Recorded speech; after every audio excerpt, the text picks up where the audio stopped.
What looked like a routine post-race moment at Watkins Glen International just turned into one of the biggest stories in NASCAR right now. Why did Bubba Wallace go straight after Christopher Bell and not John Hunter Nemechek, the driver who actually spun him? And what exactly did Bell say that pulled Wallace right back into the conversation after he had already started walking away? Those are the questions every NASCAR fan is asking this week, and today we are going to break down everything, Ritza, including the details that never made it onto your television screen. Sunday's Go Bowling at the Glen was, on paper, a relatively clean race. Only one driver failed to reach the checkered flag, and 32 of 38 starters finished on the lead lap. There were just two natural cautions, one for flying debris from the infield and another for a tire carcass at the side of the track. Shane Van Gisbergen dominated from the pole position, and after the race he said, "We weren't very good in practice, and then qualifying was amazing, and then today, what a race car, and then Steven made great calls. I wasn't sure how it was going to work, and then to run them down like that, it's very, very special to do two in a row." But while Van Gisbergen was celebrating, two other drivers were quietly having the kind of day that makes frustration boil over.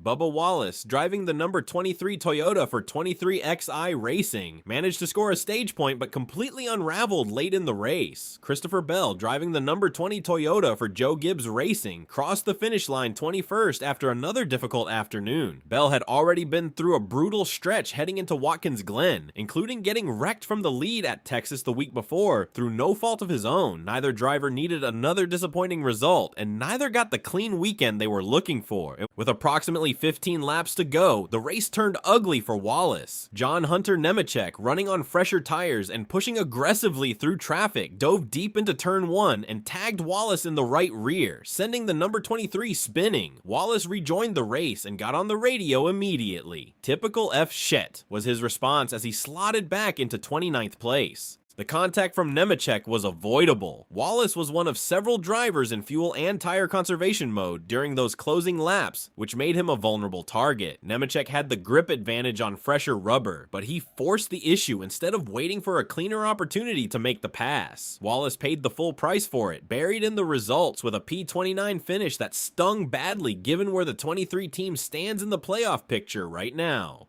Every single point matters at this stage of the season, and losing them to a preventable spin is exactly the kind of thing that builds frustration inside a race team. Here is the piece of this story that most coverage glossed over entirely, and it is arguably the most important part. With 8 laps to go, Wallace was called to pit road through the S's past turn 1, with Bell and Todd Gilliland running directly on his bumper. Coming out of the carousel, Bell got a strong run and pulled up alongside Wallace on his right side. The critical problem was that Bell's team did not notify him that the number 23 was pitting until Bell was already alongside Wallace. Wheel to wheel. Analyst Steven Taranto broke down exactly what happened. Bubba was called to pit road in the SE's past turn 1 with Bell and Todd Gilliland on his bumper. But coming out of the carousel, Bell got a run to Bubba's right side, and the 20 team didn't inform him that the 23 was pitting until Bell was already alongside him. It put Bubba in a tough spot getting to pit road, as he couldn't just try to cut across Bell's nose. Cody Ware was there and limping around, and he had to slow down to let Bell, Gilliland, and Riley Herbst pass just so he could make pit entry.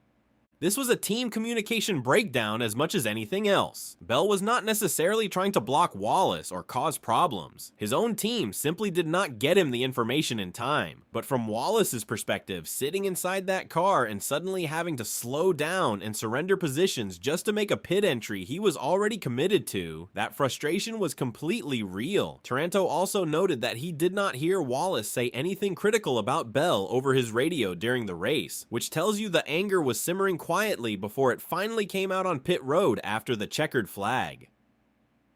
Fox Sports cameras captured the exchange live while post-race interviews were still going on elsewhere on pit road. Wallace was animated, talking with his hands, clearly laying out his case face to face. Bell, known throughout the garage for his composed and measured personality, stood there and mostly listened with very little visible reaction. That contrast in body language is exactly what made the footage feel so tense to watch. Wallace appeared to be done with it at one point and started to walk away, and then Bell said something that brought him straight back for a second round. Nobody outside of those two drivers knows exactly what Bell said in that moment. Kevin Harvick, watching from the Fox broadcast booth, said it plainly. "I don't think we're good right here." Crew members were standing nearby. NASCAR officials were watching. The entire post-race focus had shifted away from the winner and landed squarely on Bubba Wallace and Christopher Bell. After leaving the infield, Wallace's spotter Freddie Kraft took to social media and stated publicly that his driver was not upset with Bell, but the footage that Fox broadcast to millions of fans told a more complicated story, and the silence from both drivers when reporters asked for explanations only made the speculation grow louder. Wallace and Bell are not rivals from opposing organizations. They are Toyota Alliance partners. 23XI Racing and Joe Gibbs Racing share technical resources and have a cooperative relationship inside the garage. That alliance is exactly what made the confrontation feel unusual and significant to people watching closely. These are teammates in the broader sense of the word, and seeing them squared off on pit road raised eyebrows across the entire Cup Series garage. The standings made it even more pointed. Heading into the All-Star race, Wallace sits 10th in the overall standings, and Bell sits 11th, separated by just 2 points. These two drivers are racing against each other for playoff positioning every single week. Wallace has also had a complicated season internally, watching teammate Tyler Reddick consistently visit victory lane, while the number 23 has struggled to find the same consistency. Bell, on his side, has had genuinely awful luck. Strong runs turned into bad finishes through incidents he could not control. The confrontation at Watkins Glen was not really just about one pit road moment. It was two drivers under real pressure at a difficult point in the season, with a communication breakdown providing the final trigger. Based on everything sourced from the actual race coverage and reporting, what happened between Wallace and Bell at Watkins Glen was a heated verbal exchange, not a physical altercation. Wallace's spotter publicly de-escalated the situation on social media the same night. No penalties or formal reviews have been reported in connection with this specific incident. This confrontation, as it stands, appears to fall within the range of normal post-race emotion, rather than something requiring NASCAR intervention. That said, the broader debate this incident reopens is completely legitimate. Many fans believe drivers should be able to confront each other face to face after a rough race without the sanctioning body getting involved. Others point to pit road as a uniquely dangerous environment. Crew members, officials, photographers, and media are all moving around in a tight space after races end. NASCAR has shown before that it draws a hard line on pit road altercations, as it did with the 2022 Las Vegas incident involving Wallace and Kyle Larson, where Wallace received a one-race suspension. That history is always present in these conversations. Where the line sits between passion and a safety risk is a question NASCAR has to answer every time something like this happens. The NASCAR All-Star Race heads to Dover Motor Speedway, and both Wallace and Bell will be there. With 2 points separating them in the standings, they will be racing near each other for the rest of the regular season. One reporter covering the story observed that with the All-Star Race approaching, this situation would likely fade quickly, unless something else happens between now and then to reignite it. The 23XI and Joe Gibbs Racing Alliance means these two organizations need each other to function well on track. That relationship is bigger than one tense pit road conversation after a hard Sunday at Watkins Glen.